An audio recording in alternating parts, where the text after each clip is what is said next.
Bonjour à vous les Actunos, dans cette émission de Blue Water Cruising, on va parler des Actunos d'un sujet qui vous est cher, sur lequel vous nous posez souvent des questions. C'est comment préparer ma navigation hauturière en bateau à moteur. Je suis pour cela allé chez Sleep Yachting, forcément avec les targas bateaux hauturiers à moteur. Et je vous propose de rencontrer Grégoire René, responsable développement des ventes, pour nous en parler. Bonjour Grégoire. Bonjour Nicolas. Alors Greg, toi tu es un voileux, mais tu es aussi un passionné de bateaux à moteur. Quand on est chez Targa, marque mythique de bateaux à moteur finlandais, 4x4 de la mer, forcément la navigation hauturière à moteur on connaît. Moi, je voulais aborder cette question parce qu'en fait, parler de navigation hauturière à moteur, ça conduit en fait à embrasser quelque chose de très large, quelque part. Ah bah oui, complètement. La navigation hauturière, c'est des navigations qui doivent être préparées. Ouais, Donc il y a plusieurs points à avoir, c'est-à-dire avoir un bateau qui est capable de le faire déjà. ouais. Et puis après, que le skipper, enfin en tout cas le propriétaire du bateau, se sente capable aussi de le faire. Donc ça vient avec le temps, mais il faut Ouais. un petit peu d'expérience. Voilà, un petit peu d'expérience et puis le bateau capable de le faire. Alors le bateau capable de le faire, vous êtes à Ouistreham, c'est à la sortie du canal de Caen sur la Manche. Oui. Beau terrain de jeu pour l'hauturier parce que de chez vous, on peut aller sur les îles anglo-normandes, on peut aller en Angleterre, on peut aller en Irlande. On peut aller aussi après de l'autre côté, on peut aller au Danemark, on peut Exactement. aller rejoindre la Norvège, voilà. Et les targas, on en voit 4 ici sur les pontons Ouais. à Ouistreham, ce qui est dingue. C'est des bateaux qui vont de 23 à 46 pieds, peut-être plus un jour, peut-être 50, qui sait. Mais ça, on ne le sait pas encore. Et ces bateaux, quelle que soit leur taille, ce sont tous des bateaux hauturiers. Et ça vient du concept même du bateau. Bah oui, alors je dirais quand même que dans l'utilisation, ça commence à partir du 27.2 en termes d'utilisation client. C'est-à-dire Ouais. qu'on a des clients qui ont fait des navigations hauturières et là on va recevoir d'ailleurs un 27.2 dans quelques semaines Ouais. de clients qui ont fait un trip assez gigantesque entre Ouistreham, la Norvège, la Finlande, le Ah ouais. Danemark. C'est un bateau comme Ils, ça en taille, les voilà, ils sont Aquinotes à passés 27,2. par l'Angleterre, l'Écosse, enfin génial quoi. Ouais. Un couple à deux sur un 27.2. Donc là, eux, bah, ils ont préparé forcément de l'hauturier, ils ont fait Ouais. des longues naves. Donc oui, voilà, je dirais que le 23, le 25, c'était plutôt eux des boats. Ça commence plutôt à partir du 27. Et alors là, le bateau, il doit, si on veut faire de l'hauturier, le bateau doit être adapté. Ça veut dire quoi, un bateau adapté à l'hauturier? Bah, un bateau Moteur. adapté à l'hauturier, déjà c'est sa catégorie de conception. Donc Mhm. nous on est sur des catégories de conception B, donc ça c'est ce qui est le plus haut en termes au niveau de la plaisance. Mhm. Ensuite bah, c'est la carène. Comment passe la carène dans la mer? Donc ça c'est au propriétaire aussi de juger quelle est la limite de son bateau. Donc ça on va commencer à préparer sa nave hauturière comme ça, c'est-à-dire ok j'ai fait plusieurs naves Avec mon côtières, bateau. semi-hauturières avec mon bateau. Quelles sont ses limites? Est-ce que c'est 50 cm de mer? Est-ce que c'est 1 mètre? Est-ce que c'est 2 mètres? Et Est-ce que quelles c'est 3 sont mes mètres? limites? Est-ce que c'est 4 mètres? Et après, quelles sont les limites effectivement de mes limites à moi? Ou à combien, quel est le niveau de mer et de vent, etc. J'accepte en termes d'inconfort ou de confort. Voilà. Ouais. Donc ça, c'est une première chose. C'est-à-dire, voilà, nous, on sait que globalement, à Targa, on regarde la météo, mais voilà, si on réduit de façon assez drastique, on va dire, la vitesse, et dans 10 nœuds, globalement, le bateau il est safe jusqu'à vraiment une hauteur de mer significative. Significative. Donc Ça vient de la conception des bateaux. voilà, Parce que donc c'est là vrai chez qu'ils ont, Targa, un modèle qu'on connaît bien, bah, c'est dû par la carène en V, le tulipage avant, les carènes moussées, les bateaux bien construits, en infusion, très bien motorisés et voilà, protégés, très bien assemblés, protégés, la avec timonerie un pont forcément. au 40, des passes avant creusées. Voilà, le walk around, ça c'est important aussi en navigation hauturière. S'il se passe quelque chose, bah, on tourne assez vite, on a un accès sur les hélices très rapides. Donc voilà, toute cette partie-là, effectivement, ça c'est une première partie, ouais. Ouais. Donc voilà, bien connaître son bateau, ça je dirais que c'est le premier facteur pour pouvoir démarrer une nave hauturière, Ouais. de savoir, de connaître ses limites à soi et ses limites de bateau, Ouais. de son bateau. Et puis ensuite, la préparation, ça vient par la norme en termes de sécurité du pays. Donc si on est le bateau immatriculé en France, faut l'équiper en hauturier. Donc c'est-à-dire d'avoir un radeau qui est hauturier, d'avoir une balise épirbe, d'avoir des gilets avec le Newton conforme, et puis tout l'armement. Et puis après, on peut rajouter des choses, des compléments. C'est-à-dire que si voilà, on a un ami, etc., et qu'on fait une navigation de nuit, moi je conseille par exemple d'avoir des balises personnelles, donc par exemple les PLB3, qui sont pour résumer des petites balises épires par satellite et par l'AIS. Donc si on tombe à l'eau, ça se déclenche, petite antenne qui se déclenche, et c'est rattaché à soi, ça va directement contacter le cross par exemple, par le satellite et par le canal AIS. Donc ça, voilà, ça c'est un élément de sécurité que nous, on va conseiller forcément sur une nave hauturière, parce que de nuit, ça peut aller vite de tomber à l'eau. Voilà. Mais même les meilleurs, ça leur arrive. Donc voilà, ça c'est des choses comme ça, d'avoir une trousse à pharmacie complète. Ça c'est important. Ça c'est important. Donc ça, il y a des... voilà, on a des choses, nous, chez Snip, qui permettent d'avoir des tableaux Excel globalement, et on vient faire notre liste tout ce qu'il faut mettre dedans. Voilà, à la pharmacie. Donc ça, on va dire, c'est plutôt par la partie sécurité. Après, c'est évidemment que les pleins d'eau soient faits, que le bateau ait la capacité de stockage en eau, et éventuellement la capacité aussi d'intégrer un dessalinisateur. Il n'y a pas beaucoup de bateaux de cette taille-là, comme celui-ci par exemple, qui peuvent intégrer un vrai dessal. Nous, on peut. Donc ça, première chose en termes hauturiers, on est autonome en eau, super.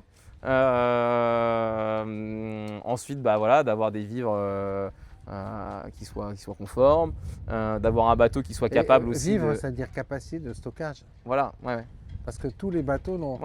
Souvent, on découvre un bateau, il y a un frigo, on se dit super, et quand à l'usage, le frigo, il ne sert à rien, tellement il est petit ou inutile en fait. Évidemment. Alors, hauturier, après, on ne parle pas non plus d'une traversée de l'Atlantique. C'est pas une traversée de l'Atlantique. Voilà, attention, là, on va parler de ce que font nos clients, c'est-à-dire des navigations Ouistreham, l'Angleterre, les Scilly, l'Irlande. L'Irlande, pouf, on passe directement à Brest, après on redescend les Glénans, on va éventuellement au Portugal. Voilà, ça c'est... Mais attention, c'est de la navigation hauturière. On traverse le golfe de Gascogne, on traverse la Manche avec le trafic maritime qu'il y a, soit on remonte, voilà, et tous les courants, enfin voilà. Donc oui, c'est de la navigation hauturière. Et il ne faut pas n'importe quel bateau pour le faire. Ensuite, quand on a préparé tout ça, notre plein de gasoil, etc., il faut aussi forcément que le bateau puisse avoir une autonomie qui soit capable de traverser la Manche, etc. Nous, on peut le faire.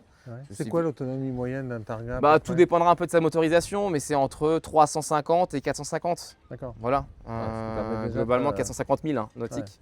C'est à peu près la moyenne sur l'ensemble de la gamme. Donc c'est assez simple à retenir. Donc ça, quand on a préparé toute cette partie-là, après, on va plutôt parler de la navigation. La carto et la navigation. Donc là, souvent, on a prévu une semaine. Allez, on va prendre l'exemple d'une semaine avec des amis. On part avec un Targa 32, qui est le bateau en termes de taille au milieu de notre gamme. On va partir avec un couple, voilà. Donc on a prévu de partir le 28 août. Donc on est une semaine avant. Qu'est-ce qu'on va regarder? On va regarder des fichiers de vent. Donc quel fichier prendre en fonction de la zone où on est. Donc en France, si on prend sur une météo plutôt à long terme, on aura premièrement le fichier JFS qui est américain, et puis le fichier CEP qui est européen, sur une météo à long terme. À moyen terme, plus on va réduire, plus on va regarder pareil, là, on va arriver sur de la maille un peu plus fine, donc on va regarder arpège, on va aussi regarder CEP pour comparer un peu les deux. Et puis quand on va arriver le jour J, aux 24 heures avant, là, on aura des fichiers qui seront plus précis, avec notamment Arome qui est un fichier de Météo France. Et après, si on va en Angleterre, il y a d'autres fichiers qui existent, UKV par exemple, qui est un fichier anglais qui marche très bien en Angleterre. Donc voilà, donc là on aura une belle vision globale. Donc ça on peut le faire de façon gratuite sur Windy par exemple, et après on peut le faire de façon payante sur d'autres plateformes, et ça vous pouvez nous contacter pour avoir des informations. On vous répondra avec plaisir si vous êtes propriétaire de Targa. C'est bon. Et ensuite il n'y a pas que que ça, hein. Forcément, chez nous, bah, on a quoi? On a beaucoup de courants. Donc Ouais. là, il y a des courants. Il y a plusieurs fichiers de courant. Celui qui marche bien ici, c'est le fichier de courant MyOceanEB qui va permettre de savoir d'où vient le courant, à quel moment il se renverse par rapport à la marée. À savoir que le courant peut accentuer fortement l'état de la mer. Voilà, quand le vent il est contre le courant, bah, ça va vite monter, notamment dans des passages comme le raz de Barfleur, le raz Blanchard ou sur la côte sud anglaise. Donc ça, c'est des choses à prendre en compte. Et puis après, bah, on va prendre donc, ce fichier-là, on va prendre un fichier de vague avec le fichier MFWAM pour avoir bah, voilà, une hauteur, on va dire, significative qui donne déjà une belle globalité, mais attention, à certains moments, il y a des effets de site, etc., qui peuvent accentuer ce niveau de mer. Et quand on aura globalement déjà une vision sur cette partie-là, et ben, on aura déjà fait notre belle partie hauturière, c'est-à-dire on connaît notre bateau, on l'a préparé, comme on a dit tout à l'heure, on a regardé notre nav, forcément on a fait, bon on n'en a pas parlé, mais on a fait notre navigation, c'est-à-dire qu'on a bien regardé à quel endroit on passe, la cartographie, si c'est bon, etc. Alors maintenant on a des systèmes d'autorouting, on peut faire l'autorouting, mais attention, on regarde bien où est-ce que nous fait passer. Voilà, je dis souvent l'autorouting c'est pas notre Waze, hein, c'est pas le Waze de la route. C'est-à-dire que voilà, le Waze globalement il se trompe très peu sur la partie terrestre. Il n'y a pas de marée en fait. Voilà, là c'est un petit peu différent en mer. Hein. Faut faire attention dans l'élément de la mer, on ne le maîtrise pas. Donc ça c'est cette partie-là. Et puis après, bah, arrive où bah, là quand on part, bah, c'est-à-dire on a bien préparé, donc globalement on va être très serein parce qu'en en fait on a préparé notre navigation. Et ensuite, bah, maintenant avec les moyens qui existent, pour avoir bah, Internet à bord, donc c'est Starlink, mais ça peut être aussi d'autres choses. Et ben on arrive à avoir des fichiers de satellites, des images réelles. C'est-à-dire qu'on sait qu'on a, par exemple, bah, on a anticipé, on a vu qu'on avait un front qui arrivait, un front qui n'était pas forcément très violent, mais qui pouvait annoncer par exemple 30 nœuds de vent. Mais on sait que dans 30 nœuds, nous, bah, on a les bateaux qui sont pour ça. Donc on n'a pas peur, on va y aller. Et puis on connaît notre limite, donc en fait on l'a su. Et puis on n'a pas envie de décaler nos vacances pour ça, parce qu'après le système météo il est top. Et ben ce qui est intéressant, c'est qu'on est en mer, on est en navigation, on est dans notre bateau, dans notre timonerie, protégé. Quand on passe le front, voilà. Donc le fichier il va dire bah, le front il passe à 12h50 par exemple.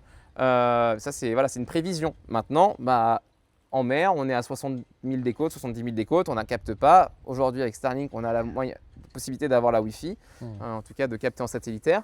Et ben, on va regarder le déplacement du front en satellite, en temps réel. Donc là, on va vraiment savoir à quel moment on va passer le front. Donc ça veut dire que, ok, passage de front, bah, augmentation du vent, éventuellement, augmentation de l'état de la mer. Donc on va ranger le bateau à l'intérieur en conséquence pour pas que tout tombe, etc. Que voilà, les charnières soient de qualité, que les placards s'ouvrent pas tous en même temps. Bon, ça chez Targa, voilà, ça c'est cool. Ça, les charnières, ça ferme. En plus. Ça ferme. Bateau moussé, rigidité structurelle, moins de bruit, moins de condensation. Ouais. Et après, bah, on arrive bah, au Scilly par exemple, et puis bah, on n'a plus qu'à faire une semaine de mouillage et voir d'échouage parce que nos targas peuvent échouer. Donc ça c'est aussi quelque chose de génial, quoi, de dire que bah, on peut s'approcher, on peut aller dans des endroits qui sont inaccessibles pour beaucoup de bateaux. On a 1,10 m de tirant d'eau, donc c'est vraiment très peu. Et puis bah, on joue avec la marée, on s'approche, on sait qu'il n'y aura plus d'eau, bah, on met nos béquilles, on s'échoue. Enfin, c'est la vie de la plaisance, de la croisière. Honnêtement, il y a peu de bateaux aujourd'hui qui permettent d'aller voir des coins comme ça sur le marché, dans la sécurité et voilà, dans le confort, quoi, aussi. En fait, bien préparer sa nave hauturière au moteur, en fait, c'est anticiper pour avoir le moins de surprises possible, sachant qu'on aura toujours des surprises.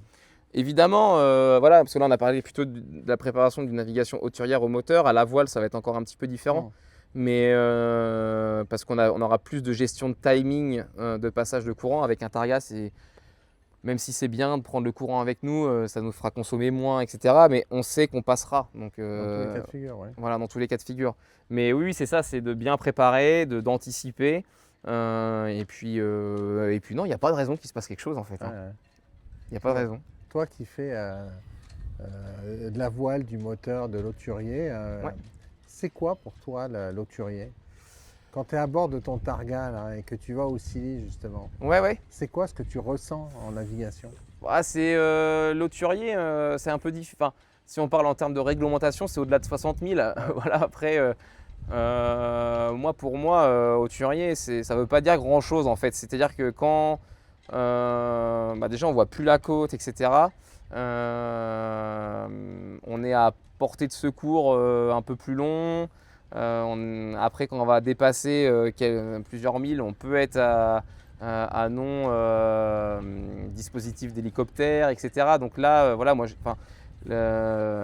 traverser l'Atlantique, là oui, c'est un vrai steak et ça, on ne peut pas le faire avec un Targa en termes d'autonomie. Là, c'est vraiment de la navigation hauturière, effectivement. Parce que, y a un moment donné, on est au milieu de l'Atlantique, on n'est plus à portée d'hélicoptère. Donc, s'il se passe quelque chose, globalement, c'est les avions qui viennent apporter des radeaux de survie, etc. Mais bon, il ne faut pas en arriver là. En fait, il faut juste le préparer, bien connaître son bateau, etc. Et si on prépare bien, qu'on connaît il n'y a pas de raison. et qu'on connaît ses limites. Non, voilà. Après, le sentiment, moi j'ai de la chance d'être né dans une région où la plaisance était rythmée, en tout cas la région était très rythmée par rapport à la plaisance. Donc en fait, j'ai vite baigné dans le monde de la mer, alors plutôt sur la partie voile. Et quand je suis arrivé chez Snip, forcément j'ai appris aussi à faire de la plaisance au moteur et c'est génial. Avec un Targa, ce qui est vraiment cool, c'est de dire, on part de Ouistreham, on est capable de faire 100 000 dans une journée en 4 heures. Voilà quoi. C'est assez unique. Donc 100 000, c'est quasiment une traversée de Manche. C'est super. On part le vendredi soir à 16 h sur une journée comme ça où il fait beau. On arrive dans le Solent en Angleterre au bout, on va dire 5 heures pour être tranquille. Voilà, avant la tombée de la nuit, on y est. Petit week-end, c'est faisable. Ouais. Merci beaucoup, Greg. Voilà, de rien, Nicolas. Voilà les Actunautes. J'espère que cette émission a répondu à toutes les questions que vous vous posiez. À très bientôt sur Blue Water Cruising.